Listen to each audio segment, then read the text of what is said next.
Saat kerja di Saudi, saya sering melihat pekerja kasar dari Pakistan menyempatkan sholat berjamaah di masjid di sela-sela pekerjaan kasar mereka, seperti menggali jalanan, mereka bersihkan tanah dan debunya lalu sholat.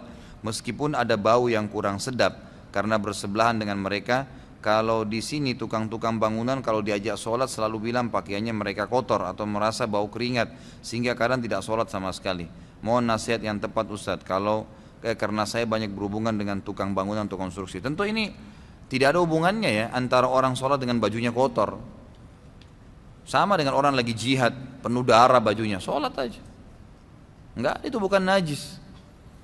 Kita tidak boleh pakai pakaian atau sejadah tempat sholat kalau jelas-jelas ada najisnya.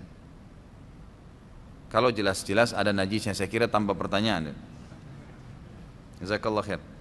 Kalau jelas-jelas ada najisnya, itu baru tidak boleh. Tapi kalau cuman kotor, keringat, nggak masalah, jangan kehilangan waktu, gitu kan? Makanya dianjurkan kalau bisa pada saat berwudu, apalagi alhamdulillah masjid kita kayak sekarang ini sangat luar biasa ya. Kalau saya nggak malu ikhwah sekalian, saya selalu bawa kemana-mana tas saya atau ada kresek, saya bawa baju ganti.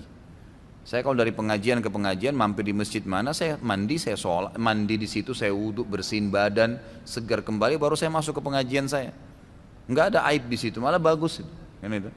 Lalu sering gunakan roll on, sering gunakan pewangi badan, itu sunnah Nabi SAW. Kata Nabi, terutama laki-laki ya, kata Nabi SAW, dicintakan kepadaku dunia ini karena adanya wanita dan adanya minyak wangi. Makanya aneh kalau ada laki-laki nggak suka minyak wangi itu, jauh dari sunnah Nabi SAW. Kantongin selalu, beli yang kecil selalu kantongin, pakai minyak wangi kemana-mana, itu sunnah Nabi SAW. Sudah baunya enak, dapat pahala lagi, gitu kan. Insya Allah yang hal-hal seperti ini nanti akan dihindarin. Ini berhubungan dengan masalah perlunya orang menjaga sholat walaupun bajunya kotor, yang penting tidak najis. Tidak kelihatan auratnya silahkan dipakai, nggak masalah. Itu bukan alasan, gitu kan? Itu bukan alasan. Kemudian kalau masalah tukang, memang ini semoga Allah berikan hidayah ya. Kita nggak usah bicara tukang. Ya, ini yang bertanya saudaraku, siapa saja di Indonesia ini mau pegawai kantor yang rapi pun AC semua, tetap kalau dia tidak mau sholat dia tidak sholat, gitu kan. Kalau di Saudi memang itu sudah umumnya orang faham, sehingga memang bisa dikatakan jarang, persentasenya kecil sekali orang yang tidak sholat berjamaah itu. Di sana kecil sekali. Memang betul-betul orang yang lemah imannya itu pun dia masih sholat sendirian, dia masih sholat. Dia bukan berarti tinggalin sama sekali, gitu kan. Yang tinggalin sholat itu bisa dihitung jari sebenarnya. Sampai seperti ada cuplikan itu, saya baru dikirimkan sama teman-teman di Saudi, saya terharu betul lihat cuplikan itu saudaraku.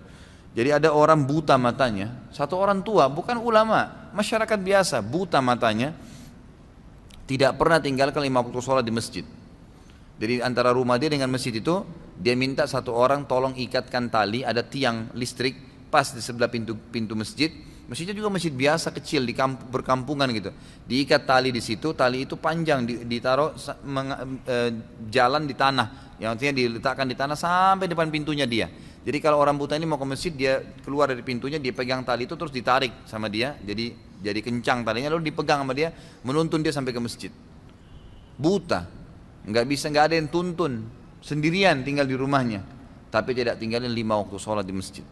Ada cuplikan yang lain luar biasa ikhwah. Orang lumpuh, dia bahkan kalau mau jalan ke masjid itu, kalau dia mau jalan dia bolak-balikan badannya, tangannya nggak ada, kakinya nggak ada, tapi luar biasa nggak tinggalin sholat berjamaah di masjid.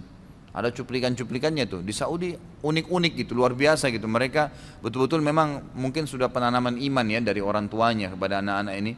Mudah-mudahan Allah berikan hidayah orang-orang kita gitu. Ya ini pekerja-pekerja kasar bukan cuma sholat, Ramadan nggak puasa, gitu kan. Padahal di Saudi itu orang puasa semua walaupun bekerja keras, gitu kan. Mereka tetap puasa, buka puasa rame-rame gitu, tidak mengganggu. Dan ini memang sunnah Nabi SAW, dan itu kan tergantung sugestinya. Kalau kita puasa, kemudian sudah disugesti awalnya negatif, sebentar jam 11 saya haus nggak ya? Saya lapar nggak ya? Ya haus dan lapar benar.